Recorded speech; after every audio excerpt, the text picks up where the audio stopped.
Hi hello viewers, welcome to my YouTube channel. ಇವತ್ತಿನ ವಿಡಿಯೋದಲ್ಲಿ YouTube ಚಾನಲ್ನ ಕ್ರಿಯೇಟ್ ಮಾಡಿದ ಮೇಲೆ 1000 ಸಬ್ಸ್ಕ್ರೈಬರ್ಸ್ನ ಯಾವ ಥರ ಗೇನ್ ಮಾಡೋದಂತ ತಿಳಿಸ್ಕೊಡ್ತೀನಿ. ಅದಕ್ಕಿಂತ ಮುಂಚೆ ಯಾರಾದರೂ ಹೊಸ್ತಾ ನೋಡ್ತಿದ್ರೆ ಪ್ಲೀಸ್ ಸಬ್ಸ್ಕ್ರೈಬ್ ಮಾಡಿಕೊಂಡು ಫಾಲೋ ಮಾಡಿ. 1000 ಸಬ್ಸ್ಕ್ರೈಬರ್ಸ್ನ ಸಂಪಾದನೆ ಮಾಡೋದೇನು ದೊಡ್ಡದಲ್ಲ, ಆದರೆ ವ್ಯೂಸ್ನ ಸಂಪಾದನೆ ಮಾಡೋದೇ ದೊಡ್ಡದು. ಫಾರ್ ಎಕ್ಸಾಂಪಲ್, ನೀವು ಯಾವುದನ್ನ ಟೆಕ್ ಚಾನಲ್ ಓಪನ್ ಮಾಡೋದಾದಮೇಲೆ ಡೈಲಿ ಪೋಸ್ಟ್ ಮಾಡ್ತಾ ಹೋಗಿ. ಫಾರ್ ಎಕ್ಸಾಂಪಲ್, ದಿನಕ್ಕೆ 1 ವಿಡಿಯೋ ಹಾಕ್ತೀರಾ, 2 ವಿಡಿಯೋ ಹಾಕ್ತೀರಾ, ಅದು ನಿಮ್ಮ ಮೇಲೆ ಡಿಪೆಂಡ್ ಮಾಡಿಬಿಟ್ಟಿದ್ದು. ಆದರೆ lengthy videos hockey. For example, maximum 5 minutes ಆದರೂ 10 ಮಿನಿಟ್ಸ್ ಆದರೂ ಇರಲೇಬೇಕು. ಆವಾಗ ನಿಮಗೆ ಚೆನ್ನಾಗಿ ವ್ಯೂಸ್ ಬರುತ್ತೆ. ಈಗ ಫಾರ್ ಎಕ್ಸಾಂಪಲ್, ಒಂದು ವಿಡಿಯೋ 10 ಜನ ನೋಡಿದ್ರು ಅಂದ್ಕೊಂಡ್ರಿ, ನಿಮಗೆ ಎಷ್ಟೋ ವ್ಯೂಸ್ ಬರುತ್ತೆ. ಅದೇ ರೀತಿ ಒಂದು ವಿಡಿಯೋನ 1000 ಜನ 2000 ಜನ ನೋಡ್ತಾ ಇದ್ದರೆ ನಿಮಗೆ ವಿಡಿಯೋ ಲೆಂತಿ ಇರೋದ್ರಿಂದ ನಿಮಗೆ ವ್ಯೂಸ್ ಬೇಗ ಸಿಗುತ್ತೆ. ಶಾರ್ಟ್ ವೀಡಿಯೋಸ್ ಮಾಡೋಕ್ಕೆ ಹೋಗ್ಬಿಡಿ, ಲಾಂಗ್ ವೀಡಿಯೋಸ್ ಮಾಡಿದ್ರೆ ಮಾತ್ರ ವ್ಯೂಸ್ ಬೇಗನೆ ಕ್ಲಿಯರ್ ಮಾಡ್ತೀರಾ.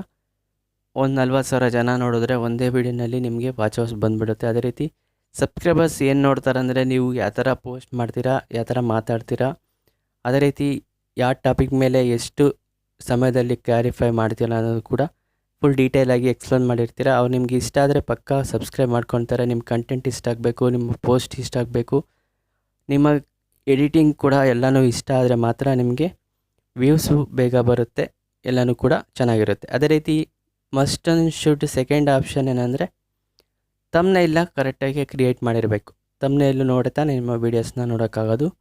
ತಮ್ನೈಲ್ನಲ್ಲಿ ಮ್ಯಾಕ್ಸಿಮಮ್ ತಮ್ನೈಲ್ನ ಕ್ರಿಯೇಟ್ ಮಾಡಬೇಕಾದ್ರೆ ಫಸ್ಟು ಕನ್ನಡದಲ್ಲೇ ಕ್ಯಾಪ್ಷನ್ ಎಲ್ಲ ಹಾಕಬೇಕಾಗುತ್ತೆ. ಆವಾಗ ನಿಮಗೆ ಕನ್ನಡ ವೀಡಿಯೋಸ್ ಮಾಡ್ತಿರೋದ್ರಿಂದ ಕನ್ನಡದಲ್ಲೇ ಇದ್ದರೆ ಈಸಿಯಾಗಿ ಓದಿ ಕ್ಲಿಕ್ ಮಾಡಿ ಅವರು ನಿಮಗೆ ವೀಡಿಯೋಸ್ನ ನೋಡ್ತಾರೆ. ಓಕೆನಾ? ತಮ್ನೈಲಲ್ಲಿ ಪಕ್ಕಾ ಡೀಟೇಲ್ಸ್ ಆಗಿ ಯಾವುದ್ರ ಬಗ್ಗೆ ಟಾಪಿಕ್ ಮಾಡ್ತಾ ಇದ್ದೀವಿ ಅದ್ರ ಬಗ್ಗೆ ಮಾತ್ರ ಸಂಬಂಧಪಟ್ಟಂಥ ಡೀಟೇಲ್ಸ್ನೆಲ್ಲ ಹಾಕಿ ಮುಂದುವರೆದಿದ್ದು ವೀಡಿಯೋಸಲ್ಲಿ ಇರುತ್ತೆ ಅಂತ ಅವ್ರಿಗೆ ಗೊತ್ತಾಗುತ್ತೆ. ಅವಾಗ ಕ್ಲಿಕ್ ಮಾಡಿ ನೋಡ್ತಾರೆ. ಅದೇ ರೀತಿ ತಮ್ನೈಲ್ ಏನೋ ಬರುತ್ತೆ, ಕ್ರಿಯೇಟ್ ಮಾಡ್ತೀರಾ. ನೆಕ್ಸ್ಟು ಡಿಸ್ಕ್ರಿಪ್ಷನ್ಸ್ ಎಲ್ಲ ಕ್ರಿಯೇಟ್ ಮಾಡಬೇಕು, ಎಡಿಟಿಂಗ್ ಎಲ್ಲ ಕ್ರಿಯೇಟ್ ಮಾಡಬೇಕು. ಡಿಸ್ಕ್ರಿಪ್ಷನ್ ಅದಕ್ಕೆ ಸಂಬಂಧಪಟ್ಟಂಥ ಫುಲ್ ಡೀಟೇಲ್ ಇನ್ಫಾರ್ಮೇಷನ್ ಎಲ್ಲ ಇರಬೇಕು. ಆವಾಗ ನಿಮಗೆ ಯೂಟ್ಯೂಬ್ನವರು ಎಲ್ಲ ಕ್ಲಿಯರಾಗಿದೆ ಅಂತ ಸರ್ಚ್ ಮಾಡ್ತಾರೆ. ಬೇರೆ ಕಂಟೆಂಟ್ನ ಯಾವತ್ತೂ ಯೂಸ್ ಮಾಡೋಕ್ಕೆ ಹೋಗ್ಬಿಡಿ, ಓನ್ ಕಂಟೆಂಟ್ನ ಯೂಸ್ ಮಾಡಿ. ಆವಾಗ ನಿಮಗೆ ವಿಡಿಯೋ ಬೇಗನೆ ರೀಚ್ ಆಗುತ್ತೆ. ಫಾರ್ ಎಕ್ಸಾಂಪಲ್, ಒಂದು 10 ದಿನ ಡೈಲಿ ಅಪ್ಲೋಡ್ ಮಾಡ್ತಾ ಇರ್ತೀರಾ, ವ್ಯೂಸೇ ಬರೋದಿಲ್ಲ, ಸಬ್ಸ್ಕ್ರೈಬರ್ಸು ಕೂಡ ಬರೋಲ್ಲ. ಅವಾಗೇನು ಮಾಡ್ತೀರಾ? ಡಿಮೋಟಿವೇಶನ್ ಆಗಬಾರ್ದು.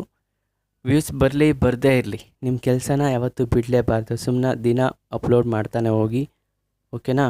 ನೆಕ್ಸ್ಟು ಯಾರನ್ನ ನೋಡೋದಾದಮೇಲೆ ಕಮೆಂಟ್ ಮಾಡ್ತಾರೆ, ಅದಕ್ಕೆ ರೆಸ್ಪಾನ್ಸ್ ಮಾಡ್ತಾ ಹೋಗಿ. ಯಾರನ್ನ ಪಾಸಿಟಿವ್ ಕಮೆಂಟ್ ಮಾತ್ರ ರೆಸ್ಪಾನ್ಸ್ ಮಾಡಿ. ನೆಕ್ಸ್ಟು ನೆಗೆಟಿವ್ ನೋಡಿ, ಆದರೆ ರೆಸ್ಪಾನ್ಸ್ ಮಾಡೋಕ್ಕೆ ಹೋಗ್ಬಿಡಿ. ಓಕೆನಾ? ಓಕೆ, ಇನ್ನೇನು ಸಮಾಚಾರ? ವಿಡಿಯೋನ ಜಾಸ್ತಿ ಜನಕ್ಕೆ ಶೇರ್ ಮಾಡಿ. ಅಂದರೆ ಫಾರ್ ಎಕ್ಸಾಂಪಲ್, ಫಸ್ಟ್ ಸ್ಟಾರ್ಟಿಂಗಲ್ಲಿ ನೀವು ಫ್ರೆಂಡ್ಸ್ಗೆಲ್ಲ ಶೇರ್ ಮಾಡ್ತಾ ಹೋಗಿ, ನಾನು ಈ ಥರ ಓಪನ್ ಮಾಡಿದ್ದೀನಿ ನೋಡಿ ಅಂತ. ಆದರೆ ಫ್ರೆಂಡ್ಸ್ ನೋಡೋದಿಲ್ಲ, ಆದರೂ ಕೂಡ ಲೈಟ್ ತೊಗೊಳ್ಳಿ, ಸುಮ್ಮನೆ ಕಂಟೆಂಟ್ ಮಾಡ್ತಾ ಹೋಗಿ. ನಿಮ್ಮ ಕಂಟೆಂಟಲ್ಲಿ ಪವರ್ ಇದ್ದರೆ ಬೇಗನೆ ಸಬ್ಸ್ಕ್ರೈಬರ್ಸ್ ಬರ್ತಾರೆ. ಓಕೆನಾ? 1 ಮಂತಲ್ಲ, ಒಂದು 10 ಡೇಸಲ್ಲಿ ನೀವು ಸಬ್ಸ್ಕ್ರೈಬರ್ಸ್ನ ಗೇನ್ ಮಾಡ್ತೀರಾ. ನಿಮ್ಮ ಕಂಟೆಂಟಲ್ಲಿ ಒಳ್ಳೆ ಇನ್ಫಾರ್ಮೇಷನ್, ಕ್ವಾಲಿಟಿ, ಗುಡ್ ಸೌಂಡ್ ಎಲ್ಲನೂ ಕೂಡ ಇದ್ದರೆ ಈಸಿಯಾಗಿ ನೀವು ಗೇನ್ ಮಾಡ್ಬೋದು. ಇದೇ ರೀತಿ ನೋಡ್ತಾ ಇರಿ. Thank you for watching this video. Please ವಿಡಿಯೋನ ಶೇರ್ ಮಾಡಿ, ಫ್ರೆಂಡ್ಸ್ಗೆಲ್ಲ ಶೇರ್ ಮಾಡಿ. ಇದೇ ರೀತಿ ನೋಡ್ತಾ ಇರಿ. ಟೇಕ್ ಕೇರ್, ಬಾಯ್.